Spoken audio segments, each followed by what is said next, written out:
Everybody, welcome to the Realist Corner, the space where we drop the act and focus on what it really takes to build a better life.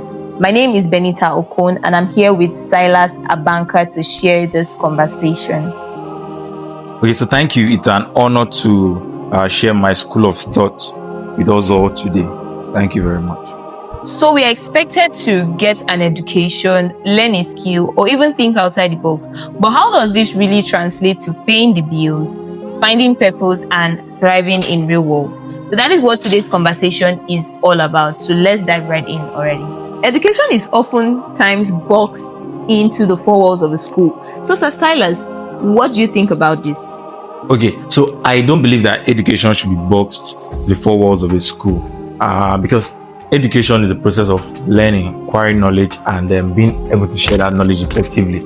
So it should not be boxed to the four walls of a school, because the process of learning can happen anywhere, anytime, even outside our regular contemporary school environment surrounding.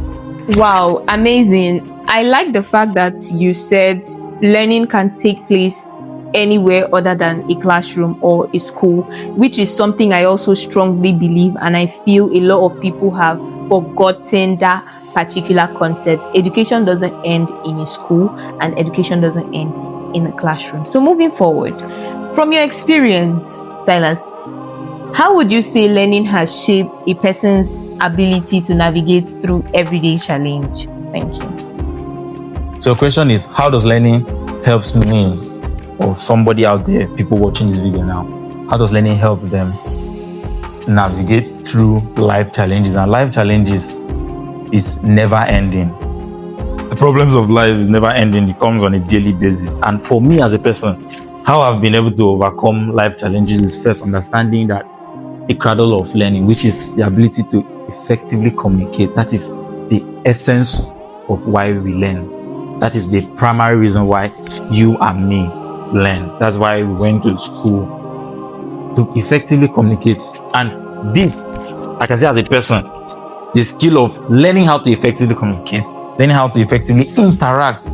How in Nigeria, what is the most commonly used language is English. To be able to fluently interact in English has helped me to be able to maneuver through life challenges. Thank you very much for sharing that wonderful insight with us. And this just makes me want to reiterate that education is indeed not scam, and learning is continuous just as much as our challenges every day are never ending, just like what Silas has said here. So here's the next question. Do you think that education is the ultimate key to success, judging from the fact that we've said education should not be confined to the four walls of a school? What is your take on that? So, a lot of people, if you want to look at this from the point of view, the popular view of people, how myopic people see education as a boxy to the four walls of their classroom, knowledge gotten in school, then we can argue that education is not the key to success in life. But thank God, we have been able to walk through the discussion, and if you have been following us, you will know that we talked about what education is. And then we had to shift it from classroom knowledge to actually the process of acquiring knowledge, learning, and then being able to effectively share that knowledge. And that process of learning can be acquired in anywhere at any time, like we said earlier. Let's take for instance, somebody who wants to make money.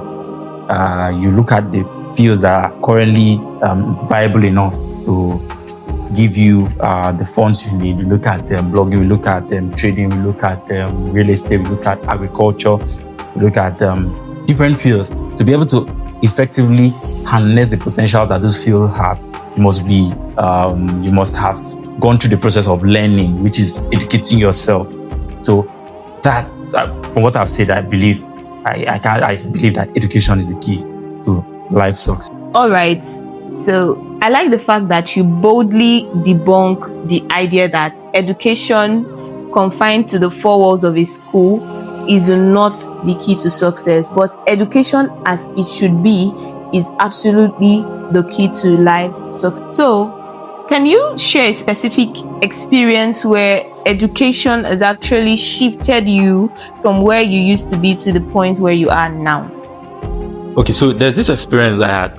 I'll share with you while growing up back then in secondary schools, and there's just what we do. It's called commentary, morning commentary. So we do it every morning in the devotion ground before the whole school. So you pick a subject you are very conversant with. You pick a topic out of this. You pick a topic out of the subject you're very conversant with: social studies, basic education, and all that. Mathematics, anyone you are very okay with. You pick that topic, then you come to the school the next day. After everything announcement is done, you come out. The principal calls you out, welcomes you, come, and then you talk about that particular this thing. And that act alone, I think when we started earlier on, we were afraid. Sometimes we don't miss school, we come late, but disciplinary measures were taken to ensure that all of us we participate in the commentary, morning commentary. And as time went on, we became good at it. We became effective at it. And looking then and now, if I look at my life back then and now, I could say that morning commentary has really helped me to become the person I am today. Being able to effectively communicate, to be able to effectively talk and interact and all that, teach people and all that, is as a result of that thing I did back then. So this is one of the many examples I could give you. I don't have the time, but this is one of the many examples I'm giving to show you how something I did in the time past has been of help to me today. Thank you. That is actually a very beautiful experience that you shared right there. And I want to say that I appreciate the efforts of your school teachers, right, to put up such a program to train young persons on the art of public speaking, because at the end of the day, that morning commentary was actually a platform to build the skills of the learners, even when they did not know that they're actually learning a skill, which is public speaking. And I'd like us to remind ourselves that learning never ends, right? Just as the challenges of life does not also come to an end. So we've come to the end of today's series on the Reality Corner. Thank you, Sir Silas, for joining us in today's conversation. We hope to see you next time. And thank you for watching and joining the conversation too. We hope to see you next time, same time.